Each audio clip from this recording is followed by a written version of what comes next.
Hi friends, welcome to our channel. ఈరోజు మన ఛానల్లో సేమియా పులిహోరాని చూడబోతున్నాము. సేమియా పులిహోరాని ప్రిపేర్ చేసుకుంటే మీరు ఇంత రుచిగా ఉందా అంటారు. అంత బాగుంటుంది ఈ సేమియా పులిహోర అనేది. బ్రేక్ఫాస్ట్కి అయినా సరే, మనకి ఎప్పుడైనా సాయంత్రం పూట స్నాక్స్గా తినాలనిపించినప్పుడైనా సరే ఇలా ప్రిపేర్ చేసుకోండి. చాలా బాగుంటుంది ఈ సేమియా పులిహోరాని. ఒకసారి ట్రై చేస్తే దీని టేస్ట్ ఎంత బాగుంటుందా అనుకుంటారు. సో అంత టేస్టీగా ఉంటుంది. సో ఈ సింపుల్ టేస్టీ రెసిపీని సింపుల్గా ఎలా ప్రిపేర్ చేయాలనేది ఈ వీడియోలో చూసిద్దామండి. చాలా ఈజీగా ప్రిపేర్ చేయవచ్చు. సో దీనికోసం నేనైతే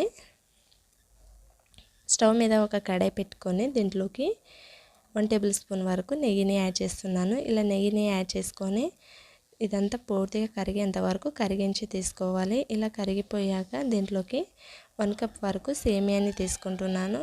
ఇలా 1 కప్ సేమియాని తీసుకొని మనం ఫ్రెష్గా ఉన్న సేమియాని తీసుకోవాలి. ఇలా తీసుకొని దీంట్లోకి యాడ్ చేసుకోవాలి. ఏ క్వాలిటీలో ఉన్న సేమియా అయినా పర్లేదు ఫ్రెండ్స్. దీన్ని ఇలా యాడ్ చేసుకొని అంతా ఒకసారి నేతిలో 1-2 మినిట్స్ పాటు మీడియం ఫ్లేమ్లో గ్యాస్ పెట్టి ఫ్రై చేసుకుంటూ తీసుకోవాలి. ఇలా మధ్య మధ్యలో కలుపుకుంటూ ఫ్రై చేసుకోవాలి. సో ఇది అనేది పర్ఫెక్ట్గా ఫ్రై అయ్యాక చూడండి, మనకి ఈ క్వాంటిటీలో ఫ్రై అయ్యాక దీంట్లో కొంచెం వాటర్ని యాడ్ చేసుకోవాలి. కొన్ని వాటర్ని దీన్ని కొలతలతో యాడ్ చేయాల్సిన అవసరం లేదండి. ఎందుకంటే మనం పులిహోర కోసం నార్మల్గా కుక్ చేస్తున్నాం కాబట్టి క్వాంటిటీతో పని లేకుండా వాటర్ని యాడ్ చేసుకోండి. ఇలా వాటర్ని యాడ్ చేసుకొని మనకి కావాల్సినంత వాటర్ని యాడ్ చేసుకొని 5 మినిట్స్ పాటు కుక్ చేసి తీసుకోవాలి. మనం మధ్య మధ్యలో కలుపుకుంటూ కుక్ అయిందా లేదా అనేది చెక్ చేసుకోవాలి. సో ఇలా మనకి ఈ క్వాంటిటీలో కుక్ అయ్యాక చూడండి, నేను ఈ వీడియో క్లిప్లో చూపిస్తున్నట్టు ఈ క్వాంటిటీలో కుక్ అయ్యాక స్టవ్ ఆఫ్ చేసుకోవాలి. ఇలా స్టవ్ ఆఫ్ చేసుకొని ఒక గిన్నె తీసుకొని, ఇలాంటి ఒక జాలి గిన్నె తీసుకొని దీంట్లో ఉన్న వాటర్ని అంతా సపరేట్ చేసి తీసుకోవాలి. సో దీంట్లో ఉన్న వాటర్ని అంతా ఇలా నీట్గా క్లీన్ చేసి తీసుకోవాలి.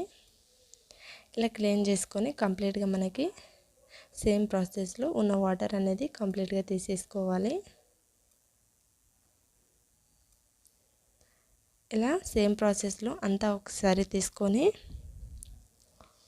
ఒక బౌల్ తీసుకొని ఒక బౌల్లోకి సపరేట్గా యాడ్ చేసి పెట్టుకోవాలి. సేమియా అనేది కంప్లీట్గా ఇలా యాడ్ చేసి పక్కన పెట్టేసుకొని స్టవ్ మీద అదే కడాయి పెట్టుకొని దీంట్లో 1/2 టీ స్పూన్ వరకు నెయ్యిని యాడ్ చేసుకొని 1 టేబుల్ స్పూన్ వరకు ఆయిల్ని కూడా యాడ్ చేసుకోండి. మీకు నెయ్యి ఫ్లేవర్ నచ్చకపోతే 2 టేబుల్ స్పూన్ వరకు ఆయిల్ని యాడ్ చేసుకోండి. సో నేనైతే 2 కలిపి యాడ్ చేస్తున్నానండి. టేస్ట్ అనేది బాగుంటుంది ఈ పులిహోరకి.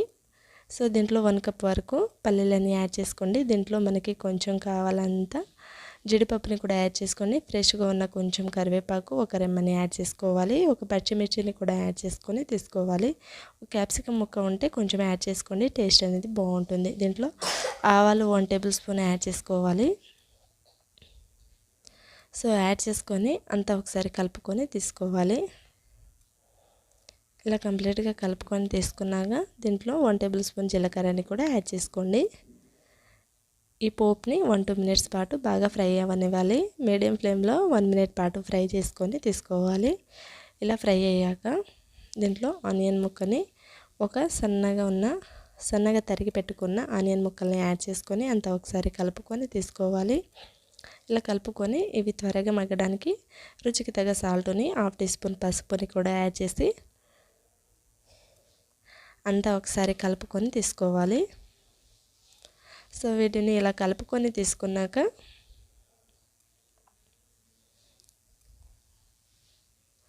దీంట్లో ఒక నిమ్మ చెక్కని యాడ్ చేసుకోండి. సేమియా పులిహోర కోసం పుల్లగా ఉండడానికి ఒక నిమ్మ చెక్కని 1 టేబుల్ స్పూన్ లెమన్ జ్యూస్ని యాడ్ చేసుకుంటే సరిపోతుంది. సో ఇలా కంప్లీట్గా తీసుకున్నాక అంతా ఒకసారి కలుపుకొని తీసుకోవాలి. అంతా ఇలా ఒకసారి కలుపుకొని తీసుకున్నాక మనకి పోపు అనేది పర్ఫెక్ట్గా ఫ్రై అయిపోయాయి కదా. సో ఇలా ఫ్రై అయ్యాక దీంట్లోకి ముందుగా జల్లెడ పట్టి తీసుకున్న సేమియాని యాడ్ చేసుకోవాలి. ఇలా సేమియాని యాడ్ చేసుకొని మనం ఇలా మధ్యలో నుంచి ఇలా కొంచెం కదిలించుకుంటూ కలుపుకుంటే పర్ఫెక్ట్గా వచ్చేస్తుంది. సో ఈ పల్లీలో నిమ్మరసం అనేది ఈ సేమియాకి పర్ఫెక్ట్గా పట్టేటట్టుగా 1-2 మినిట్స్ పాటు ఇలా కలుపుకుంటూ ఫ్రై చేసుకుంటే సరిపోతుంది. ఇలా మధ్య మధ్యలో కలుపుకుంటూ 2 మినిట్స్ పాటు ఫ్రై చేసుకోవాలి. ఇలా కలుపుకుంటూ తీసుకున్నాక స్టవ్ ఆఫ్ చేసుకొని ఒక సర్వింగ్ బౌల్ తీసుకొని ఇలా సర్వ్ అవుట్ చేసుకొని మనకి బ్రేక్ఫాస్ట్ టైంలోకి ఇలా చేసి పెట్టండి.